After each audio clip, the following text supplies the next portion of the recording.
ஒரு காலத்தில் பசுமை செழுமை நிறைந்த காட்டில் வேகத்திற்காக புகழ்பெற்ற பெருமை கொண்ட முயல் வாழ்ந்தான். அவன் அடிக்கடி மற்ற விலங்குகளிடம் தன்னை பெருமை பேசுவான். நான் இந்த காட்டில் உள்ள வேகமான விலங்கு. என்னை யாரும் ஒருபோதும் வெல்ல முடியாது. ஒரு நாள் ஒரு புத்திசாலி பழைய ஆமை தொடங்கியது. ஆமை சொன்னது, வேகம் நல்லது நண்பா, ஆனால் பொறுமையும் விடாமுயற்சியும் அதிகம் முக்கியம்.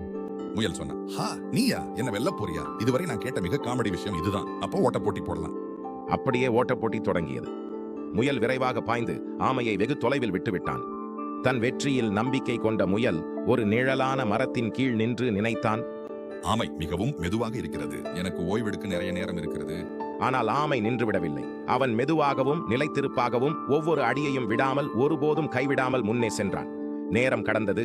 விரைவில் ஆமை முடிவு கோட்டை கடந்து விட்டது. ஆனால் முயல் தூங்கிக் கொண்டிருந்தான். முயல் இறுதியாக விழித்த போது ஆமை மற்ற விலங்குகளுடன் கொண்டாடிக் கொண்டிருப்பதை பார்த்து அதிர்ச்சியடைந்தான். முயல் சொன்னான், என்ன நீ எப்படி வென்றாய்? ஆமை சொன்னது, மெதுவாகவும் நிலைத்திருப்பாகவும் இருந்தால் எப்போதும் வெற்றி கிடைக்கும். அப்படியே முயல் ஒரு முக்கியமான பாடத்தை கற்றுக்கொண்டான். நிலைத்திருப்பும் பொறுமையும் வேகத்தை விட முக்கியமானவை.